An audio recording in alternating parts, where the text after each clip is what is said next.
И Синот Божи Исус Господ рече: Јас сум патот, вистината и животот, никој не доаѓа кај Таткото освен преку мене. Затоа одете по целиот свет, поучувајќи и проповедајќи го Евангелието на секоја личност до најкрајните делови на земјата.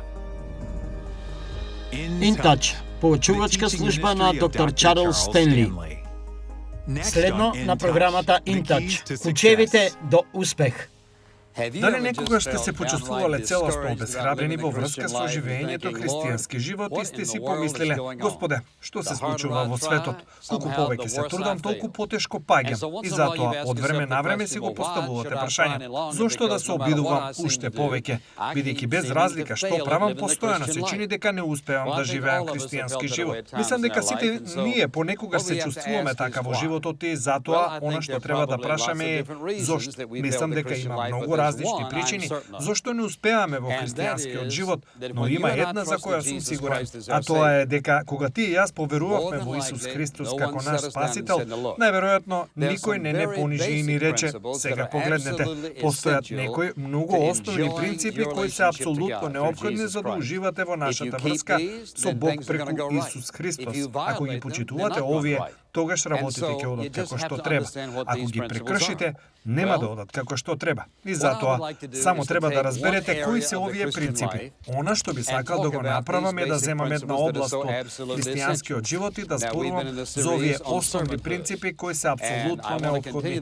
Сега бевме во серија за служењето и сакам да ја продолжам таа серија денес.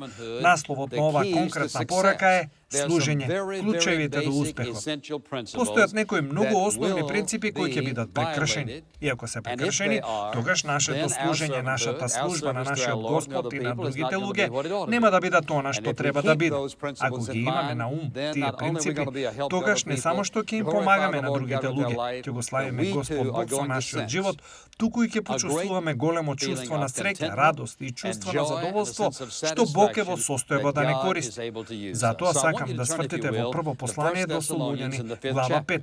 Сега сакам да прочитам еден стих во ова поглавје, а потоа има многу стихови што сакам да ги разгледаме.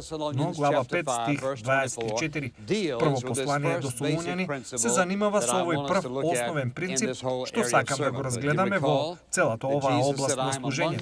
Се сеќавате дека Исус рече: Јас сум меѓу нас како оној што служи. Како што Отецот ме прати мене, така и јас ве праќам вас. Тоа значи, Павле исто така рече во Галатите 5 глава стих 13, дека ние во љубов треба да си служиме едни на други. Значи, Исус Христос ги гледа сите своји деца како слуги.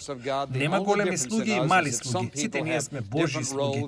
Единствената разлика кај нас е што некои луѓе имаат различни улоги од другите, но сите ние сме на исто ниво во очите на Бог. Во 5 глава од прво послание до Солуњани, погледнете го овој 24 стих. Тој вели: верен е оној кој ве повикува и тој ќе ви го исполни тоа. Што мислите со тоа? Еве, слушајте, еве го првиот основен принцип, првиот основен клуч за нашиот успех како слуги. Сега, дозволете ми да кажам директно, кога зборувам за тоа да се биде слуга, не зборувам само за служење на Господ во црковната зграда. Зборувам за тоа да се биде слуга Божи од едноставна причина, бидејќи сите верници се слуги. Ние треба да бидеме слуги во нашиот повик, треба да бидеме слуги во нашето школување во црквата, меѓу нашите пријатели, меѓу луѓето кои се странци. Слугата Божи не избира за себе каде ќе служи или кому ќе служи.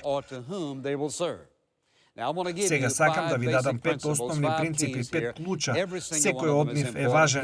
Еве го основниот од сите нив што се наоѓа во овој конкретен стих и еве што е. А тоа е: службата на служење не е нешто што го правиме за Бог, туку нешто што Бог прави преку нас. Затоа сакам да го запишете тоа.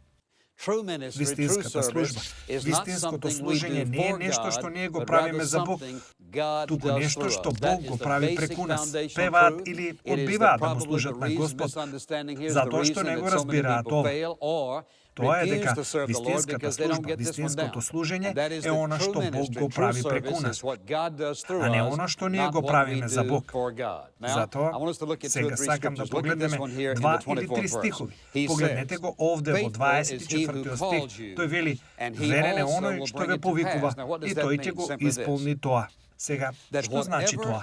Едноставно ова. Што и да ве повика Бог да правите, каква било областна служба што ја имате, каква областна служба во вашиот повик, какви да е област на служење што може да има во вашата црква, што и да не повика Бог да правиме, еве што ветува: верен е оној кој ве повикува, тој ќе го исполни тоа. Тоа значи дека Бог, внимавајте, Бог презема целосна одговорност да не оспособи, да ни помогне да ја извршиме работата за која не повикал, што и да е таа. Значи, тој не остава сами да правиме што и да не повика. Верен е оној кој ве повикува, кој ќе го направи тоа преку нас. Сега се враќам на 2 глава од послание до Филипјани, 2 глава 13 стих. Повторно, тој го кажува малку поинаку од како што би кажал вообичаено. Тој вели: зошто Бог е тој што во нас прави да сакате и да работите според неговата добра волја. Еве го клучот. Кога вие и јас поверувавме во Исус Христос како наш личен спасител, во тој момент Светиот Дух дојде во нас да се всели и да пребива во нас. Тој дојде од 2 специфични основни причини. Постојат други, но број 1, да ни овозможи да станеме личности како што Бог сака да бидеме. И второ, да ни овозможи да ја извршуваме работата што Бог не повикал да ја извршуваме. Тоа е да бидеме вид слуги како што тој сака да бидеме. Значи, овој стих вели: зошто Бог е тој што действува во вас да сакате, односно тој е оној што не повикува. Тој е оној што ни ја дава волјата и желбата да работиме за неговата добра волја. Значи, нашиот Господ работи во нас. И така, кога поверувавте во него како ваш личен спасител, тој не рече: одете, работете го ова или она. Тој рече: јас ќе бидам во вас, со вас и врз вас. Не работа што вие ја работите, туку работа што Таткото ќе ја изврши преку вас. И таа работа ќе се случи како резултат на вашата подготвеност да се предадете на присуството, моќта и водството на Светиот Дух во вашиот живот. Не е тоа што ние го правиме за Бог. Тоа е работата што Бог ја извршува преку нас. Еве го вториот принцип. Исклучително важен, основен принцип. Апсолутно клучен за уживање во нашата служба за Господ, за да бидеме успешни и плодоносни во нашата служба за Господ. Какви и да е таа? Што е тоа? Едноставно ова. Тоа е без разлика кој е предмет на нашата служба на Господ, ние му служиме. Без разлика кој е предмет на нашето служење, ние му служиме на Господ. Ова е многу важен пасус во Колосјани 3 и Ефесјани 6. Затоа сакам да свртите кон обед. Прво во Ефесјани 6, потоа свртите во Колосјани 3 и задржете таму. Тогаш да ги разгледаме двата пасуса, бидејќи Павле го кажува истото овде на малку поинаков начин. Сега кога Павле зборува и пишува за робови, во тие денови се разбира имало многу луѓе кои биле робови и тие имале господари. Некои од тие господари биле христијани и Павле ги опоменува тие господари да се однесуваат кон своите робови како да се браќа и сестри во Господ. Значи, кога зборува за робови овде во наше време, еве што би можеле да направиме тие и јас. Можеме да го ставиме работодавачот за господар, а вработениот за роб, затоа што му служите на некој друг. Сега, слушнете што вели тој во 6 глава од Ефесјани. Тој вели, ако забележите во 5 стих, тој вели: робови или вработени, бидете послушни на оние што се ваши господари на тело. Тоест, кога вели господари по тело, тоа едноставно значи дека во овој живот имате шеф. Во ред, тој вели: правете го тоа со страв и трепет. Тоа не значи исплашени до смрт, туку во смисла на послушност и почит, во искреноста на вашето срце. Сега тој вели дека треба да го правите ова. Кои се следните 3 збора? Кои се следните 3 збора во тој пасус? Што се однесува до Христос? Тој вели: служете каде и да сте, како да му служите на самиот Господ. 6 стих. Не преку служење само за пред очи, како луѓето што им угодуваат, тоест не го правите она само за да добиете одобрение од луѓето, туку тој вели како робови Христови, тоест ние му служиме на Господ Исус, вршејќи ја волјата Божја од срце. Сега, добра волја да служиме како на Господ, а не на луѓе. Сега, она што тој едноставно го кажува е следново. Мислам дека е многу очигледно дека без разлика кому му служиме, може да биде некој како твојот шеф. Ти велиш, дозволи ми да ти кажам нешто веднаш, брат. Не го познаваш мојот шеф. Немој, не го оставај во таа категорија. Нема никаква разлика кој е тој. Ако работиш за него, тогаш си одговорен кон него и си подложен на неговиот или незиниот авторитет. Како треба да служиме? Треба, вели тој, што и да правиме, треба да ги гледаме оние на кои им служиме како на Господ. Тоа не значи дека ние го ставаме Исус во нивната позиција, но не е проблемот оној на кого му служиме. Проблемот е што и да правам за тебе, мора да видам дека го правам ова за самиот Господ Исус Христос. Можеби ти ќе бидеш оној кој ќе добие корист од мојата служба. Можеби ти ќе бидеш оној кој ќе добие корист од мојата љубов, но јас треба да гледам во тебе, знаејќи дека служејќи ти тебе, му служам на Господ Исус Христос. Сега погледнете го следниот пасус Колосјани глава 3. Внимавајте. Еве што вели тој. Во стих 22, Колошјани, глава 3, стих 22, тој повторно вели, робови во се, не во некој работи, туку во се. Покорувајте им се на оние што се ваши господари на земјата. Пред малку рече господари во тело. Но со надворешна служба, како оние што само им угодуваат на луѓето, но тој вели вака треба да служите со искреност на срцето, боејќи се од Господа. Што и да правите, работете од срце. Вложете го целото свое битие во тоа, како за Господа, а не за луѓе. Тој вели, без разлика дали работите на производствена линија и зашрафувате, правете го тоа како што го правите за Исус. Без разлика дали сте учител, механичар или сте доктор, адвокат. Не прави никаква разлика што правите во животот. Што и да правиме, тој вели дека треба да го правиме тоа како за Господа. Сега погледнете, тој вели од срце како за Господ, а не за луѓе. Знаејќи дека од Господ ќе добиете награда од наследството. На Господ Христос ние му служиме. Сега, сетете се како го кажува ова, зборува за робови. Тој ги вклучува и оние робови кои ќе го пречекаат гостинот на вратата, ки им ги мијат балканите нозе пред да влезат во трапезеријата за вечер. Тој вели, што и да правите, вие ги миете тие балкани нозе како да ги миете нозете на Господ. Што и да правите, ние им служиме на другите луѓе како на Господ. Сега, ако размислите за тоа, ова е добар начин да се справиме со некои работи во нашиот живот, што не сакаме да ги правиме. Можам да се сетам кога работев во голема продавница за храна и мојата работа беше чистење. Тоа е она што го правев. Чистев, метев, подови, бришев, работи таму во продавницата за месо и беше доста лош. Бев на колеж во тоа време. Ми требаат дополнителни пари и затоа морав да одлучам. Сега, дали ќе се жалам? Бидејќи се жалев во првите 2, 3, 4 или 5 дена. Мислев дека ова нема да функционира. Морам да го средам мојот став. Едноставно решив дека метам за Исус, метам за Него. И така се справи. Еден ден, шефот му кажа на еден од моите пријатели, рече, не му се мешај на патот на Стенли, ќе те измете од продавницата. Таа не ми се мешај на патот, точно така. Со други зборови, ако јас треба да ја завршам оваа работа, тогаш не ми се мешај. Ајде да ја завршиме. Сега не очекувам сите да се чувствуваат исто, но ќе ви го кажам следново. Не верувам дека Бог ја толерира мрзеливост. Не верувам дека тој ја трпи мрзеливост и луѓето кои секогаш бараат изговор да не му служат и да работат лошо. Слушайте, ако не знам ништо подобро, слушайте, ако јас правам најдобро што можам и мојата работа не е она што треба да биде, тоа не е лошо во очите на Бог. Ако тоа е најдоброто што можам да го направам, некој треба да ми помогне, да ме обучи и да ме охрабри понатаму. Но ако сум само неспретен во тоа и сакам да правам што е можно помалку и да се снајдам со што е можно помалку, тука сум да ви кажам, она што луѓето не го сваќаат е ова. Слушајте, може би сте христијани, може би сте верник и работите неспретно. Не ви интересира што мисли вашиот шеф и се жалите на него без разлика на се. Тука сум да ти кажам дека ќе мора да одговораш пред Бог за лошата служба како христијанин. Не ви интересира што правиш. Еве, постои трет принцип, а тоа е ова. Многу основен клуч за успех во нашата служба на Господ, а тоа е дека ние служиме од нашиот духовен дар, а не од нашиот природен талент. Служиме од нашиот духовен дар, а не од нашиот природен талент. Сега да направиме разлика помеѓу природните таленти и духовните дарови. Например, лице кое не е спасено, како и лице кое е спасено, се раѓа со природни таленти. Гледате на атлетското поле, овие неверојатни таленти што ги имаат луѓето, кои можат да скокаат толку далеку, да трчаат толку брзо. Мислам, сите работи што се случуваат во атлетската арена, неверојатно е колку се талентирани луѓе. И така, ова се човечки природни таленти што Бог им ги дал на овие луѓе. Тие работеле на нив, ги изостриле своите вештини и така се истакнуваат и се наградени како резултат на тоа. Нема ништо лошо во тоа.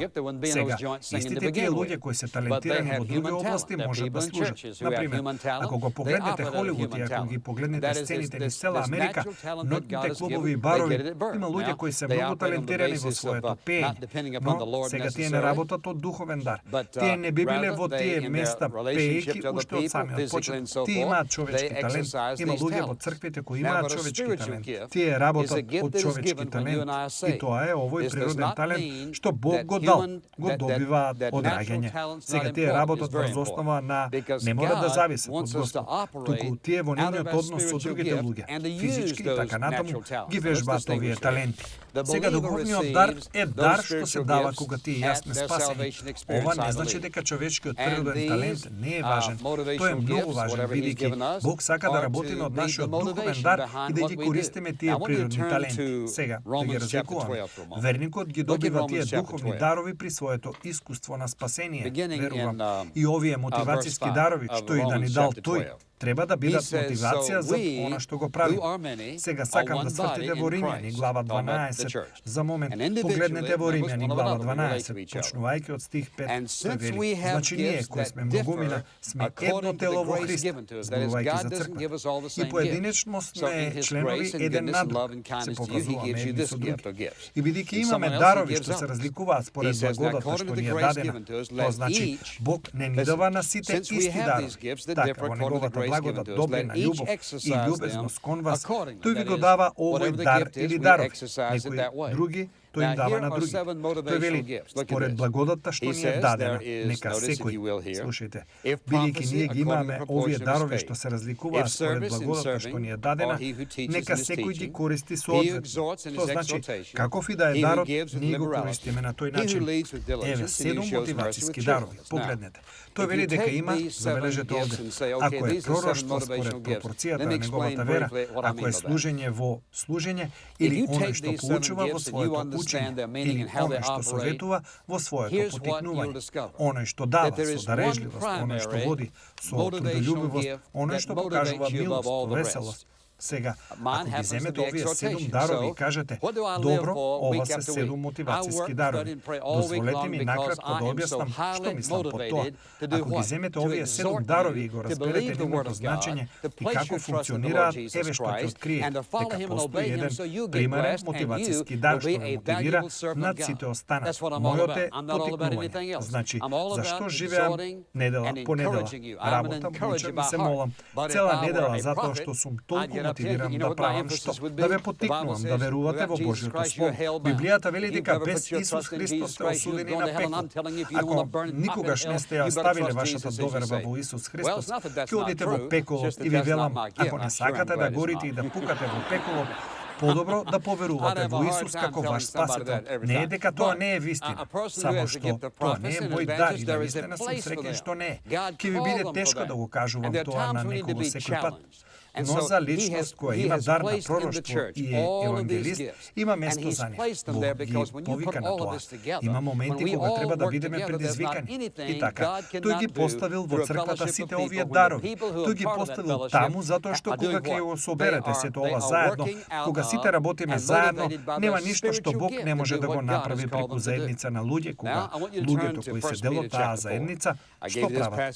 Тие работат и се мотивирани од нивниот духовен дар да го прават она што Бог ги повикал да го прават. Сега сакам да свртите кон прво послание до Петар, глава 4. Ви го дадов овој пасус претходно и ќе ви го дадам веројатно неколку пати подоцна, затоа што е толку важен дар. Ова е она што Петар го кажува за целата идеја. И гледате како што рековме претходно, служењето не е опција. Служењето на Господ не е опција. Некој вели, јас ќе одлучам дали ќе го правам тоа или не. Па треба да го прашате Господ што мисли за тоа и можам да ви кажам дека тоа не е опција, тоа е заповед од нашиот Господ. Слушнете што вели во овој пасус. Прво послание до Петар, глава 4, тој вели во 10 стих, како што секој од нас не натаму туку добил посебен дар, односно тако што одговара на вашата личност, на вашата шминка, на целото ваше битие, посебен дар. Употребете го, ставете го во употреба. Служете си едни на други како добри управители на разновидната Божја благодат. И како му служам на Бог? Служејќи му на некој друг, тој вели дека секој од нас има добил дар. И вели дека е нашата одговорност да го примениме во употреба, служејќи си едни на други. Значи, оно што треба да прашате е, па Господи, како јас сум надарен? Некој вели, знаете, Бог не ми дал дар. Да, ти даде. Не знам што е тоа. Ваша одговорност е да откриете.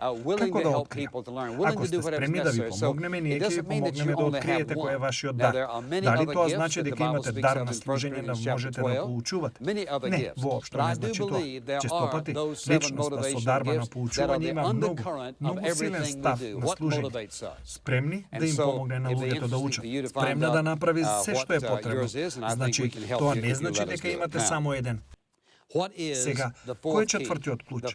Четвртиот клуч за нашето служење. Тоа е, ако сакаме да бидеме успешни, е ова. Слушайте, да сватите дека не можете да му служите на Бог и на себе си во исто време. Не можете да го направите тоа. Не можете да му служите на Бог и на себе си во исто време. Свртете во глава 16 од Лук. Повеќето од нас го знаат овој пасус за богатиот човек кој отиде во пеколот. Но има многу други прекрасни стихови во овој пасус. Погледнете во 16 глава. Погледнете го 13 стих. Лука, глава 16, 13 стих. И забележете што вели тој.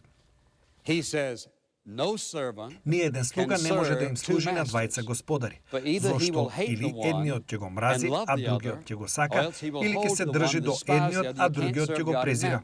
Вие не можете да му служите на Бог и на Мамон. Сега, што мисли тука првенствено кога вели дека мамонот е пари?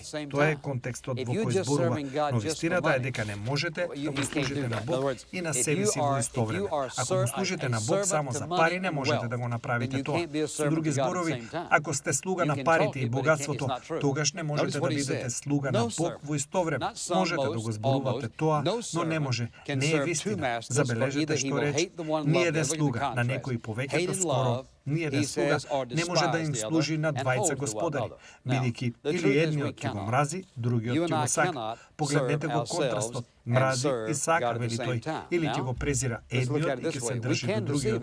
Сега, вистината е дека не можеме. Ти и јас не можеме да си служиме себе си и да му служиме на Бог во исто време. Сега, ајде да погледнеме на тоа вака. Можеме да се лажеме себе си. Секој од нас може да биде измамен од својата служба. И затоа, кога размислувам за тоа, размислувам за добро, како би знаел кога се лажам себе си и како знам кога му служам на Господ. Многу едноставно. Ќе знам дека си служам себе си кога сум повеќе заинтересиран да им угодам на луѓето отколку на Бог. Тоа не е начинот на кој му служиме на Господ. Му служиме на Господ врз основа на посветеност, преданост кон Исус. Тоа е прашање на преданост. Кој е овој Бог на кого му служи? Сега, последниот принцип. Еве го последниот принцип и ви го споменав ова претходно, но ќе го направам како принцип денес, затоа што е толку важен. Ова е петиот и последен, а тоа е петиот принцип е да сватиме како се одвива вистинската служба. Кога се одвива вистинската служба? Кога, да речеме дека ова е Бог и неговите ресурси. Кога божествените ресурси ги задоволуваат човечките потреби преку љубовен канал, тогаш се одвива службата. Сега гледате, да речеме дека еве го Бог и тој те гледа во твојата потреба. Па што прави тој? Бог не го испраќа тоа од небото. Можеби ти треба зборно охрабрување или можеби ти треба нешто физички. Тој не ти го испраќа директно од небото. Што прави тој? Бог кој ја гледа твојата потреба исто така гледа достапна личност овде. Па што прави Бог? Гледајќи ја твојата потреба, тој ја движи оваа личност која е достапна и што прави таа личност? Тие му се покоруваат на Бог, стануваат канал и Бог работи преку таа личност за да стигне до тебе и да ја задоволи твојата потреба. Значи, еве го прекрасниот триаголник преку кој Бог действува. Бог, гледајќи ја твојата потреба, гледајќи достапен слуга, го движи слугата. И тој слуга е Божиот канал преку кој се задоволуваат потребите. Така тој действува. Сега, прекрасното нешто во врска со тоа е ова. Тој можеше да го направи тоа без нас. Слушайте, дали разбирате дека Бог не надарил, тој не удостоил, ставајќи него триаголникот. Тоа значи, тој можеше да го испрати тоа од тука до таму, но тој вели, не затоа што те сакам. Еве што ќе направам. Ќе го испртам од мене преку тебе до нив, за да имаш можност да служиш и да се однесуваш како Бог. Имаш можност да изградиш награда на небото. Имаш можност да имаш чувство на задоволство дека си корисен за Бог. Затоа ќе те вклучам во триаголник. Сега, постојат три работи што се многу суштински за тоа. Прво, по овој триаголник како достапен сад овде, постојат три работи што мора да важат за нас. Број 1 е свесноста. Мора да бидем свесен дека Бог ми зборува, свесен дека тука има потреба. Второ, морам да бидам достапен. Само да бидам свесен не е доволно. Да бидам достапен, вели, Господи, ја препознавам оваа потреба и татко, што би сакал да направи. И Бог вели, еве што сакам да направиш, достапност. Третото е подпирање, да се подпирам на Бог во мене, за да можам да бидам тој канал преку кој таа потреба ќе се задоволи. Прашањето е, дали ти си достапен за Бог да те употреби за да ги задоволиш човечките потреби, какви и да се, околу тебе, и ти кажам од сето срце. Слушајте, со сето срце не разбирам како некој може да му каже не на Бог. Не го разбирам тоа.